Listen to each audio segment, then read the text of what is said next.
Welcome to The Bottom Line with Erick Bauer, a podcast that explores the intersection of storytelling, communication, and influence. In each episode, we sit down with leaders, creatives, and communicators who are shaping how stories are told. People who understand how to move an audience, spark a conversation, and leave a lasting impression. Because at the heart of great marketing, powerful leadership, and meaningful change is a story worth telling. So, first and foremost, wanted to welcome my next guest, Matt Juniper, to the show today. Thank you so much, Matt, for taking the time to chat. Matt is the CEO of PRAXIS, which is a public relations firm in Toronto, a public relations firm where I actually used to work. So we were sometime many years ago co-workers, and really happy to have an opportunity to chat with you today to catch up and chat a little bit about how your business has grown, some of the challenges that you are sort of seeing in the industry, and maybe some advice that you may want to give to those who are just starting their careers in public relations as well. So maybe before we kick things off, I'll just let you introduce yourself and share a little bit about your company, PRAXIS. Awesome. Yeah. So thanks again for having me, Erick. Really looking forward to this conversation. So as you mentioned, I'm Matt Juniper. I'm the CEO of PRAXIS. We are a multidisciplinary public relations and communications shop located in Toronto and the GTA, but we service clients across really North America, Canada being our specific area of expertise, but we also do some work in the US helping largely Canadian clients expand into that market. We do a wide variety of things for them, public relations and communications really being at the core of everything we do. But we do everything from events to influencer marketing, all the way to things that are maybe a little bit more unusual for a PR firm to do, like media buying and really helping clients put a communications and storytelling lens on those. So I've been with the company really from the beginning of my career. So it's been since 2006, so we're at 19 years now. I've worked my way all the way up from I did an internship in my final year of university, all the way to where I am now. So I've really seen the company grow and had the privilege of helping it grow to where I'm at in a leadership position now, and really seen some of our services evolve to being what was once a really traditional public relations shop and to a shop that I'm really proud is able to help clients deal with the sort of modern challenges that come with PR and communications. Yeah, I mean, what a journey that's been, right? And I can only imagine, thinking back myself, my career progression, how things have changed over the last, 15, 20 years specifically. But wondering if you can talk a little bit about that, like about your journey, starting as an intern, moving up through the company, but also dealing with, in the early days, it was the advent of social media and how that really changed the game in terms of traditional PR and comms. Now we're moving into this new world of AI, and there's a lot of talk about how that is going to revolutionize the way that communications is done. But how have you, as an agency and now as the CEO, how have you been able to sort of ensure that what you are offering to clients aligns with what they are looking for and what the sort of the demands are from your sort of stakeholder groups?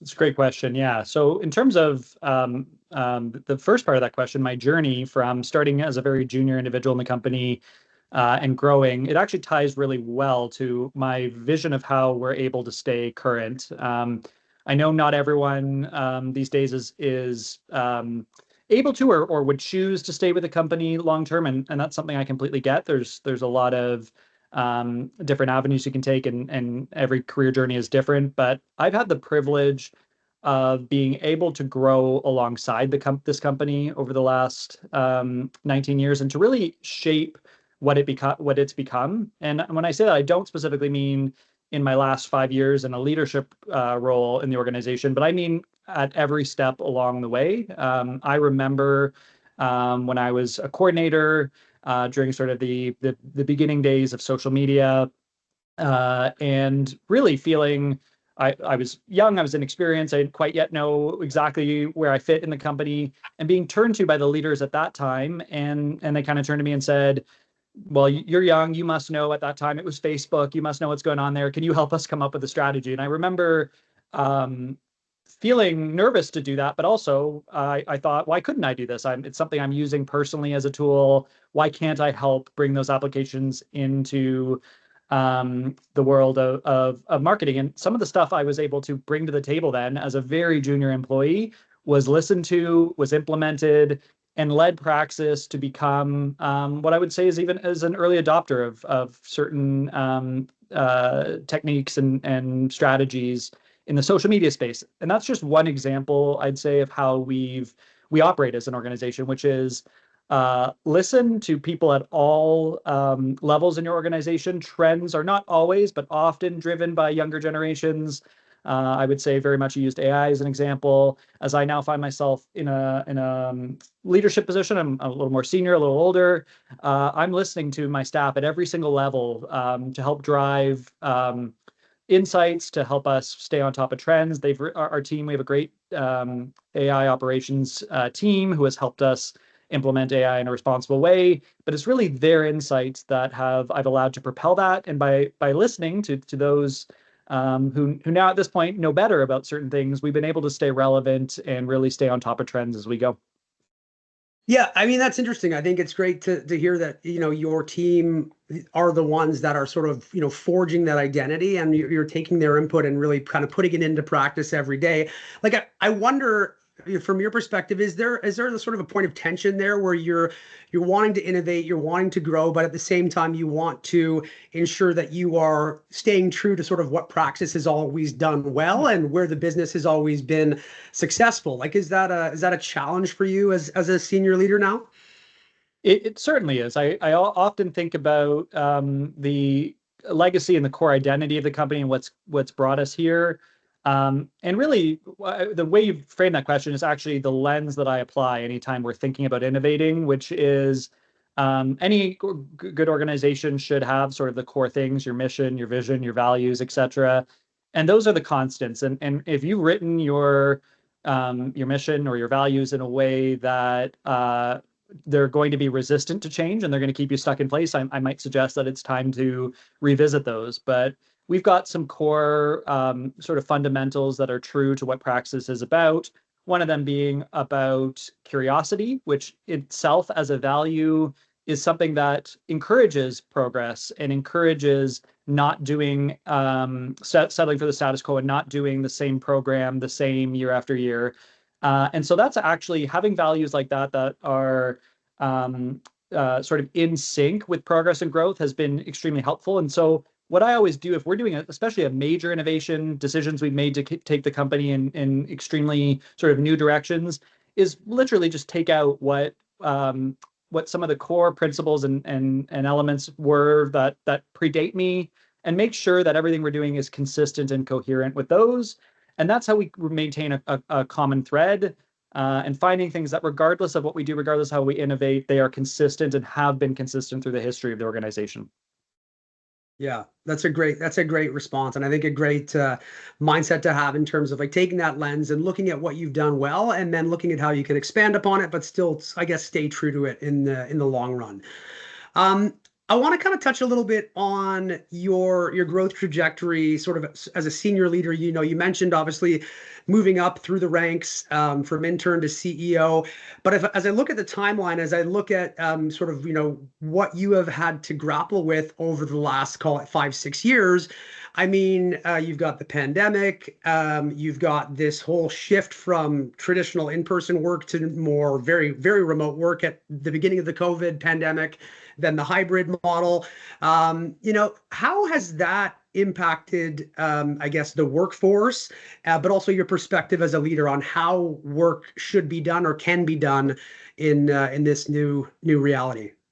Yeah, that's a great question. It's one I think about a lot. I took on a full leadership position in terms of becoming a partner and shareholder in Praxis at the very end of 2018. 2019, in large part, was a transition and ramp up year.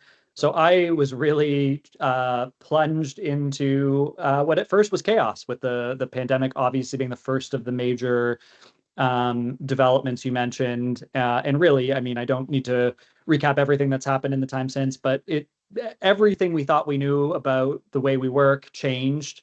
We were dealing with unprecedented scenarios and situations, what felt like daily for a long time.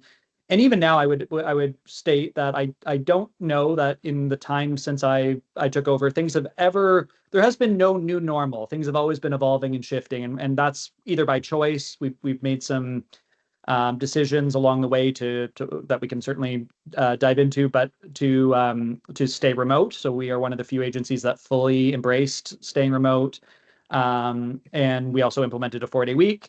So both of those were, I mean, they were by design, they were our choice, but they were still sort of seismic changes. And then even now, economic uncertainty, inflation we dealt with, and now obviously the situation that continues to unfold with tariffs and uncertainty with our neighbors to the south. And so I've never really felt fully grounded in a new normal. And I think if you had told me that in 2019 as I was getting up to speed, that would have made me extremely nervous. But I would say, looking back in hindsight, it's taught me that change is certainly not a bad thing. There's always opportunity to rethink the way we do things, and that sometimes that can actually be for the better. And so there are many elements of our business that would not currently exist as they do today if not for the pandemic. I already gave a couple of examples of the 4-day week and working from home, but even our mix of services we offer, we're doing a lot more digital media buying. We're doing a lot more unique consulting work that I don't know that we would have done if the pandemic didn't shift things and didn't put us through this 2-year period where people, whether it was clients or whether it was our end consumer, couldn't be together in person, and we had to rethink things. And so our business looks a lot different today than it did. But I'm certainly not. I certainly wouldn't say I'm glad about some of the circumstances that happened. Obviously, the pandemic was a tragic and difficult time, but through that adversity and through those challenges, we found new ways of working, and ultimately I do find emerged stronger, and I think it made me a better leader. I certainly learned more in 2020, but my first year with everything the boat being rocked, than I did in 2019, and 2019 was supposed to be a year of transition and learning. Yeah, for sure. No. And I mean, those are some pretty bold moves. I mean, obviously I wanted to talk to you about the 4-day work week pilot that you launched, and talk a little bit about the success of that. You also mentioned the fact that you still remain very committed to the remote first work environment. And that is kind of flying in the face of what a lot of other companies are currently doing, right? I look at a lot of the other big agencies, every day in the news, you're hearing about certain companies that are mandating, more and more stringent back to office policies. You're choosing to go in almost the other direction, or I should say remain in the other direction. Can you talk a little bit about why that is, or what benefit you feel that gives the business and also your employees, your team? Yeah. So it was a long process to get to a place where we were making a decision to stay fully remote and to not move to even a hybrid, which was obviously quite on trend for quite some time, or certainly not fully back to office. It was largely, I will say, driven by listening to our staff and our team along the way, and what their needs were, what their concerns were. And then obviously, as a business leader, doing an assessment of, okay, we know that our specific team is looking for a particular environment. They're looking for the flexibility of being able to work remotely. What are the benefits to us as a business, and what are the potential risks? And then what is our plan to mitigate those risks? And when I look at benefits, there's many. I would say the number one benefit has been our ability to succeed in recruitment and retention of top talent, and also being less limited when we think about recruiting of talent. And what I mean by that is being able to recruit from people in other markets. Even when we had a physical presence, our core office has always been in the Toronto area. We've had individuals on the ground and still do in Vancouver and Montreal. But it would have been difficult to hire. We have people from all over Southwestern Ontario. We have an individual who works for us who lives in North Carolina, one in California. It's been able to allow us to open our thinking on where we're able to recruit from. It's also opened the talent pool to a broader group of individuals, maybe people who are looking for more work-life balance. We know that, especially when we look at the nuances when it comes to gender and ability to work in certain environments. A lot of women still are carrying a larger burden of household duties, whether they are choosing to want to spend more time at home or whether that is just the reality of the situation they're in. So we've been able to recruit a ton more female talent of women who are looking to have flexibility with their families, but are also career driven. So geographically, demographically, we found we've been able to really bring a lot of people in as a result. And that felt like a major difference maker for us that made it worth it when we looked at the risks. The risks are obvious in terms of are people actually as productive at home? Are we going to lose the creativity and collaboration that you would see in an office space? And certainly, if you asked me in mid 2020, did we have a great office culture? Was collaboration when it was? I would have said no.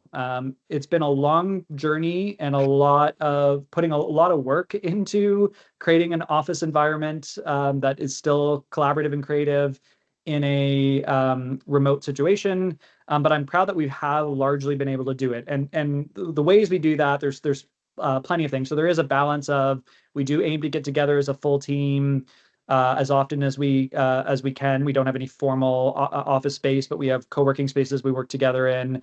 But tools and technology are a major one.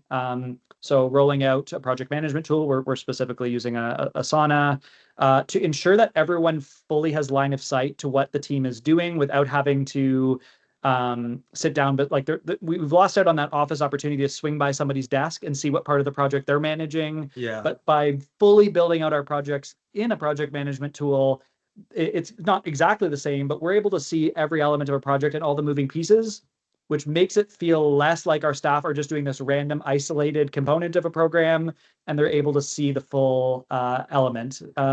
Even things like taking our office communication channel, we use Slack, and creating a more fun social environment on there. So not just having that be the place that people go to only talk about work, creating social channels, finding common interests, building a community in an online space. So these are all small things, but we found that the benefits when it comes to creating a work-life balance for our staff, recruiting and retaining the best staff has outweighed any of the potential concerns, or at least most of them, and that we've also been able to use tools, technology, and systems to help mitigate some of those risks or concerns.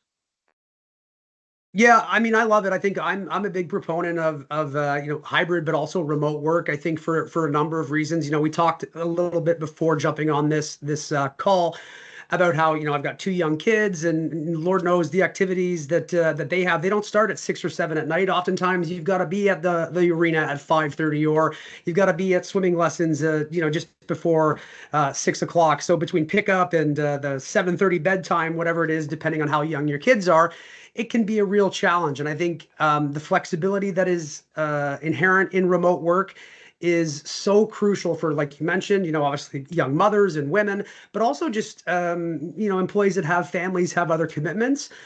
And then again, it comes down to having employees who are, reliable, responsible, and accountable. And I think if you have employees who sort of are committed to the mission and who are accountable and you can trust, then it's almost incumbent upon you to give them the freedom, the flexibility to allow them to do their job in the best way that works for them. And it's going to be different for everyone. 100%. I couldn't agree with that more. And as we've watched some of the tides turn on agencies moving fully back in office or upping their amount of time spent in a hybrid model, I want to be clear. I'm thrilled when I see that. Partially selfishly, I will say, in that it makes our proposition more unique, which only helps with the recruitment and retention pipeline, but more so because it gives employees options. And I have met and worked with people since we've gone fully remote in March of 2020 that we just very clearly came to a mutual understanding that fully remote work was not for them. They missed, whether it was because they didn't feel that they were able to structure their day properly while they were sitting in a spare office in their home, whether they longed for the social connection that an office gave them. And so I'm glad. I would not recommend remote work for everyone. And even I did struggle early on with it. Some of the isolation that comes with it. I've had to put in measures and stuff in my life to make sure that I am getting out. I'm not sitting at home all the time. But I love that there's options. And we are very, very cautious in our interviewing process now to have frank, open, and transparent conversations with people about what a remote situation is going to be like. Have they really considered it? Do they really feel it's right for them? And what is their motivation for being in a remote environment? Most people have really great motivation for that. They are looking for work-life balance, but they're also they believe they put their best work in when they're not spending an hour each way commuting, when they can be a little bit more flexible. But there are people, obviously, I would assume, who would seek out remote work because they feel like it's going to be less supervised. There might be more opportunity to slack off, and you can usually suss those things out. And again, as an agency, we want to make sure we're hiring people for the right reasons.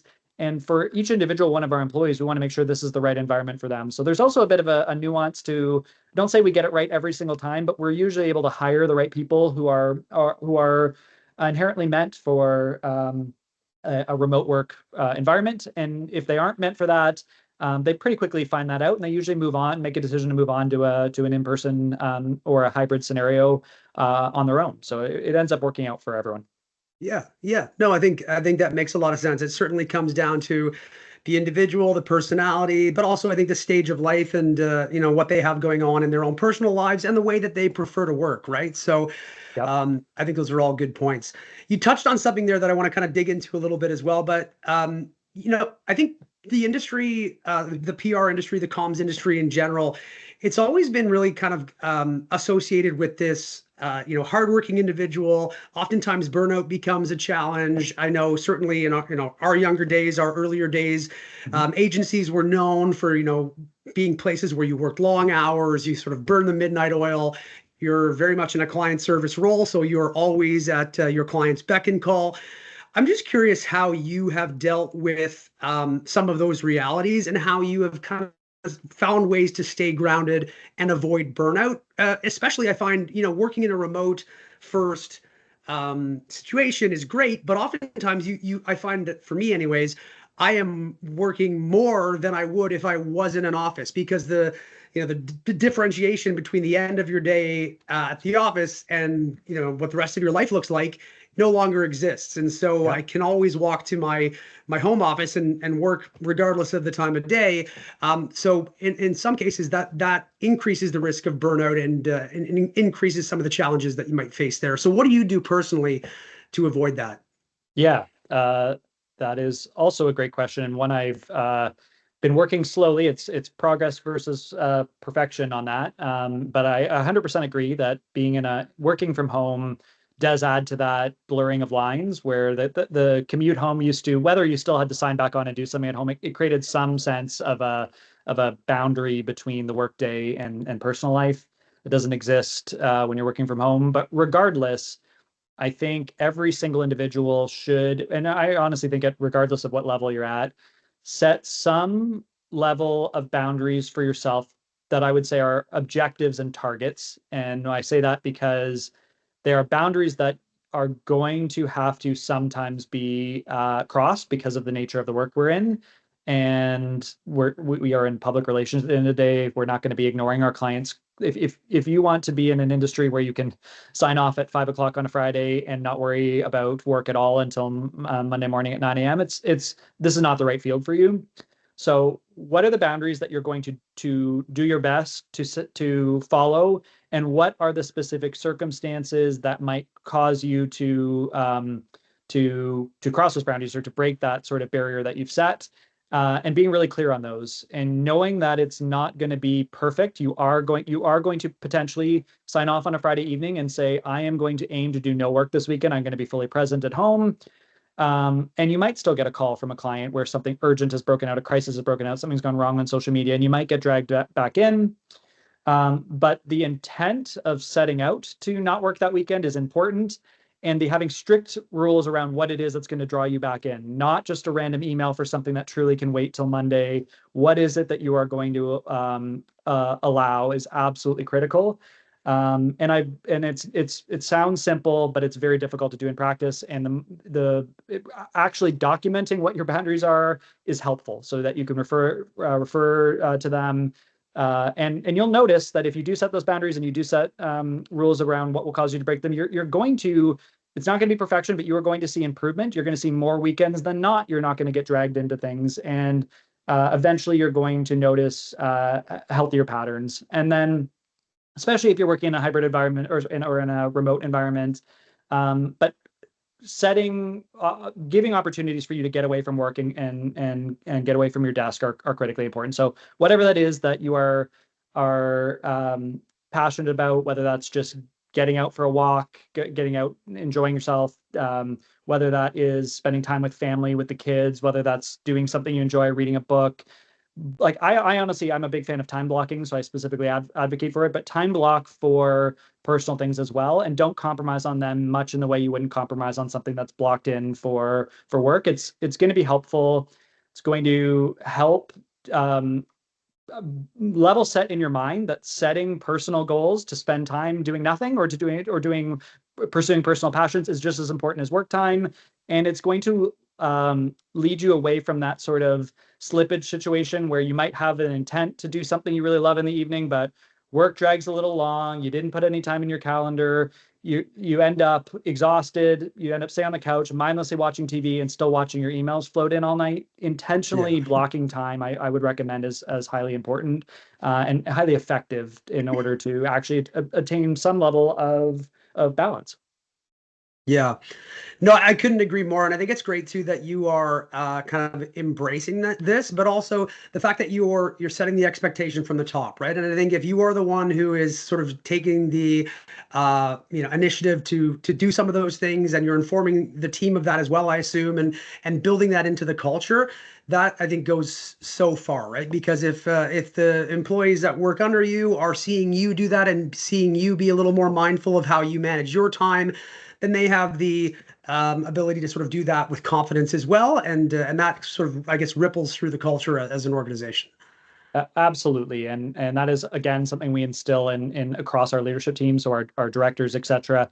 If I see anyone in a leadership position who's supposed to be off enjoying a beautiful vacation and they're responding to an email that is not a critical client ask, I'll usually send them a note and say, and it's both, please sign off because I don't want you to get burned out, but it's also, remember, you're in a leadership position, and what you do while you're on your vacation sets the tone for what other people feel they'll need to do. And so if I'm emailing about something that really doesn't need responding to, well, I'm supposed to be off enjoying my vacation, what is my team going to think, and how are they going to feel that they need to act when they're in a similar situation? And so absolutely setting that from the top, being clear about what the expectations are. And if I am breaking that specific rule for a specific reason, also giving some clarity to my team around that. So, hey, I know I'm off. I'm checking in because I happen to have some downtime between I'm traveling from this place to this.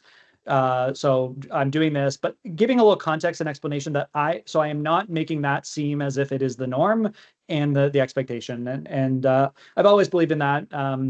I knew I really respected when I had a team member, a leader, a director, somebody in a leadership position at PRAXIS who I knew worked like crazy when they were in office. They did an amazing job. And then when they went off and they actually signed off, it was a big relief to see that. And that's a form of leadership as well, to lead by example when it comes to that. Yeah. No, absolutely. I couldn't agree more. So the last kind of thing that I wanted to touch on, I guess, for the conversation is really what I would say is like the future of the industry. So, I think we're at this precipice now where things are changing. Obviously, we talked a little bit about the advent of AI and how quickly, even in the last 6 months, things have changed when it comes to, AI in general and how it's impacting really every industry, not just communications. But I'm wondering, what is it that you see in store for the industry, say in the next 3 to 5 years? Do you see any sort of real transformation or any type of shift that could be an opportunity or could be a challenge? And what does that mean for your business? Yeah, it's a great question. I actually think AI specifically will shape one part of my answer, and then I can just speak more generally about where the industry is moving. I'm actually quite hopeful about where AI is going to take us. I understand that there's negativity and concern, and obviously the biggest one being job loss, and certainly I'm not here to say that at a broader scale, certain jobs that were more repetitive, basic, sort of have sort of repetitive, basic tasks baked into them could potentially be at risk. I would say in the narrowing in and looking at the public relations industry, I think AI presents a number of opportunities for us in that traditionally public relations professionals were seen as counselors. We give guidance, we give advice on situations that are incredibly nuanced. They require, it's not something that is repetitive where the same answer is going to apply to two different unique situations.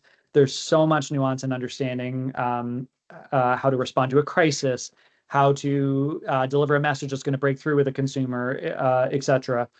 Too much of our work in the digital age, I would say, in the last 20 years has become repetitive, manual pulling of impressions numbers, assembling media reports, assessing consumer sentiment on a campaign, stuff that takes a tremendous amount of time and ends up being a large part of what a coordinator or executive new to the field, as our two more junior titles, would expect to do: researching influencers, researching media, et cetera, drafting custom pitches. I think what I believe will happen in our industry is that a lot of those will become automated. It's not going to lead to a net job loss. It's going to lead to people spending more of their brain power, taking the initial swing that AI does at a draft of something, or taking an initial situational assessment, or reading the sentiment data that AI has pulled and putting that human lens on it, applying that nuance, going back to our roots of being counselors. And I'm excited for that. I do think it's going to bring us back to what is really at the core of what we do. And I think it's going to take some of those mundane elements of the job out. And I don't think that will mean job losses for junior individuals. I actually think it means they're going to be using their education, what they learn, their sort of core communications principles earlier on, rather than doing all this very mundane, as I guess is the word I keep using, work. So I feel optimistic about that. I also feel optimistic about the industry overall. I would say that things are going to continue to change. And if your definition of public relations was synonymous with media relations, I could understand having a bleak outlook on the industry, because obviously what's happened to media in over the past 2 decades in Canada and the United States and much of the world is there's not positive signs there. There's less journalists. There's a lot of consolidation. We all know that the hardships the industry's gone through. But that's really just one element of what we do. And I do think media relations, I don't think will go anywhere. It will evolve. But really what we look at ourselves, our role at PRAXIS is really to shape public opinion through the use of communications and storytelling. And what I think I touched on this up front, no matter what we do, the differentiating factor we bring to the table from other agencies that are not specifically PR first is our ability to tell a compelling narrative and understand how it might be interpreted by an end consumer. And so even when I'm doing something that doesn't feel like it's public relations at all, if I'm buying media, when I say buying media, I might mean buying an article in a media outlet, if it's a paid placement, or I might literally mean buying a bunch of Facebook ads. We are bringing a public relations lens to that. When we think about how we buy our media across Meta, we're thinking about how it will land, what order it will land in, how we're going to build up our narrative through a series of ads as we build frequency. And ultimately, we are thinking through that narrative first lens, which is really what our expertise is all about. And so to me, public relations is much broader than media relations. And if organizations can continue to reshape the way we think about that, I think we're going to be just fine. And I mean, not to be to circle all the way back to AI, I don't want to be negative about it, but the flip side to that is there's going to be so much more disinformation and challenges out there as a result of AI that public relations professionals are going to have to help organizations deal with. When we look at, I mean, we've been through a decade and a half of social media disinformation, where there were specific organizations or bodies with a purpose to spread disinformation. The AI sort of conundrum is that we're starting to see disinformation that is spread for no reason other than to spread it. Sometimes it's whether that's AI going rogue and just putting misinformation out there for no apparent reason, whether that is specific intentional deceit or chaos creation. Organizations are going to have people saying things about them at an alarming rate that are not necessarily true, and that's going to be difficult to control. And so thinking ahead about how does your crisis communications playbook evolve to think about AI? Maybe you're an organization that didn't even have a crisis playbook or plan, and maybe suddenly you need one in this era we're entering in. So again, that's an area I think that we're going to play a major role. We're starting to already, but we're going to see that really ramp up in the next 1, 2, 3, 4, or 5 years, certainly.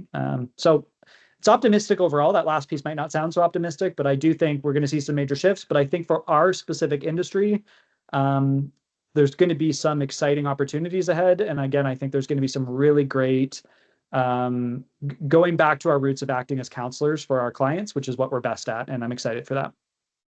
Yeah, I couldn't agree more with your sentiment. I think I'm very much on the same page as you. I think it's a critical moment, obviously. But what we do best, like you said, as PR professionals, is we are counselors, we are storytellers. And I think in an age of AI, that becomes, all the more important. And I think it really does represent a big opportunity for anyone that's looking to enter the industry. And that kind of leads me to my next question, which is, you're obviously, a people manager, you're hiring. What are the skills that you are, either soft skills or hard skills, that you are looking for when you are hiring someone in today's kind of, digital first economy, with this lens that AI is going to be potentially transforming the business? What are the key things that you like to see in candidates that come to Praxis? Yeah, that's a good question. So, I mean, I would say transparently, first and foremost, we are looking for fit. So I addressed our remote environment. I addressed our 4-day week, people who are going to thrive in that environment. The next thing I'm diving into, once we've checked that box, is people who are, I think we would use the sort of saying that they have their finger on the pulse of what's going on. So dialed in and plugged into trends in the online space. I think now we're in a spot where we are getting fed real-time consumer data insights and sort of cultural relevance on an ongoing basis, to the point where it's almost overwhelming. But in our industry, to be able to react as quickly as we need to, we need people who do have their fingers on the pulse of that, who are dialed in from a cultural perspective, who are connected to what's going on in the online world. And so we'll honestly just have conversations about what kind of trends are you seeing, and that can lead to, in an interview, something as kind of random as discussing a TikTok video we saw go viral the week before. And just knowing that this person's dialed in, it helps me feel like they're going to be somebody who remains plugged in to ultimately the consumers that we are trying to reach. So I'm really looking for that. And then I'm looking for somebody who is dialed into emerging trends in technology specifically. So I do not want to hear somebody we hire people who come out from a variety of backgrounds. Some of them come from journalism backgrounds, and so I'm not picking on our journalist students because there's AI apprehension everywhere. But I know journalists in particular are nervous about what AI means. There's an ethical concern. I'm not dismissing it. But that have said, I wouldn't. If you hire me, I'm a writer. I'm not going to. I don't touch AI. I haven't touched AI, and I'm not interested in jumping into that. You're going to get really awesome writing from me. And so, not saying we wouldn't hire that particular individual, but to me, that's a bit of a flag, because I need somebody certainly who knows how to write. But I also look at, as we go 1, 2, 3 years down the road, and I've got my competitors at other agencies who have individuals who have fully embraced and adopted AI, a skepticism and an apprehension about learning those tools is going to put somebody behind, and is again going to lead to them spending an enormous amount of energy on that, what I would call that first draft, which is what we currently at PRAXIS would predominantly use AI for. I do not want an AI finished product from anyone. I make that very clear to my agency, and that's not like delivering only AI output is going to be the first thing that's going to put us out of business. But not using AI to speed up the first 70% of the process of a first draft is also potentially a risk to our business. So I want people who are willing to dive in, and then I want those individuals, using the journalism student as an example, using their journalist skill set and mind to take that draft, to customize it, to personalize it, to build from it, and to make it their own. And that's the power of what they bring. It's that last 30% of the task that they are able to perfect. So I would be worried at this point of hiring somebody who is apprehensive about new technology, that was saying they weren't using it at all, much in the way that 15 years ago, or certainly 10 years ago, no, 15 at this point, I would be worried about somebody who was saying that they weren't really on social media coming into our field. Not saying you have to be an avid poster yourself, but not spending any time there would be a concern to me. So yeah, it's really cultural fit, understanding of cultural trends in the broader marketplace, and then specifically early adopters of technology are the sort of trifecta of what I'm looking for, in addition to the more standard hard skills that we need from a PR professional. So yeah. Yeah, no, I think that's so critical, right? And it's that notion of being someone who is constantly curious, constantly looking to stay on the leading edge of, whatever trend is emerging, and having that willingness, that growth mindset to, better yourself, educate yourself, and adopt new technologies and adopt new ways of thinking, right? Because if we know anything about this industry, it's that we are always in a constant state of transformation, right? It's been that way for decades, will likely to continue to be that way for at least the upcoming decade. So I think those are all great sort of insights. I guess maybe just one last a few questions we could kind of end off on. One question I wanted to ask you, going through this journey of being someone who has worked their way up from, as you mentioned before, intern to CEO. If you could go back and give, that intern that you were 20 years ago or so, give that individual a piece of advice with all that you know now, all that you've been through, what would that advice be?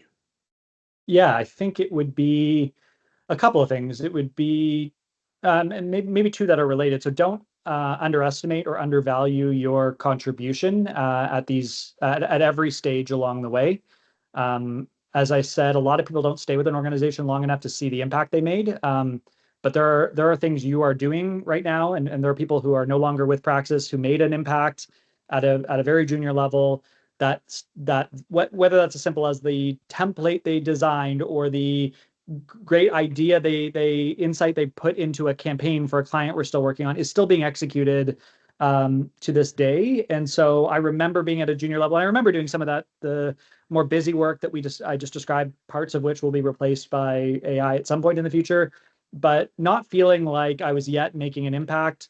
And as I've now been through the entire journey, it's been remarkable to see all the different ways that I felt that I contributed along the way, and be able to see them as a leader in the organization now. Again, a process I developed 10 years ago still being the gold standard.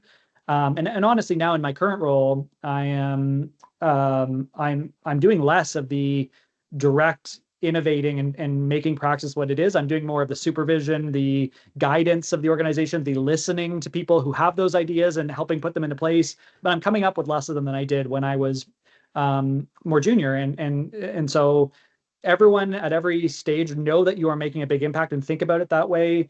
And on the flip side, I mean, I said there was two elements to that. That is trust yourself at every step, because I have been someone who at certain points doubted whether, when I was more junior, and I was going to speak up in a brainstorm with people very senior to myself, did they really care what I had to say? Was I going to say something that was very obvious and not like worthwhile? So that sort of imposter syndrome element popping up. And I felt that at multiple stages throughout my career. But again, I now have something very few people get, which is the hindsight of the entire journey with the organization and seeing the impact I made. So I would tell myself that you are making, like, day one hired as an intern, you have the ability to make an impact, and you are making an impact. And so remember that, and that'll, I think, will help with confidence. that will help people find more meaning and value in their work, and again, motivate them to grow. Even if they plan to move on from an organization before they see that impact, know that you are making a difference and affecting change in that organization. Yeah, I love that answer. I think it's so crucial, and it's something that I think anyone who's been in the business for any amount of time can probably relate to. I know I can relate to it personally, and I think it's great advice to give to anyone who's starting off in their careers. Well, thank you, Matt. Again, I really appreciate you taking the time to do this. Really appreciate you sharing some insight into your journey and everything that you have gone through over the last 20 years with Praxis, and some of the new challenges and opportunities that are facing the business. So I guess the last thing that I would just leave to you is what's the best way for potential listeners to get in touch with you or to learn a little more about Praxis if they should choose to do so? Yeah, so you can certainly check us out online at praxispr.ca. That's where you'll find most information, but I'm also always happy to chat directly. So you can reach out to me at my email, which is matt@praxispr.ca. So always happy to, these are the types of things I love discussing. So if anything today was of interest and anyone would like to dive into it further, I'm always happy to grab a coffee and chat. So yeah, feel free to reach out. That's fantastic. Well, again, thank you so much, Matt, for your time, and it was great having you. Thanks so much. Always great to chat. Appreciate it.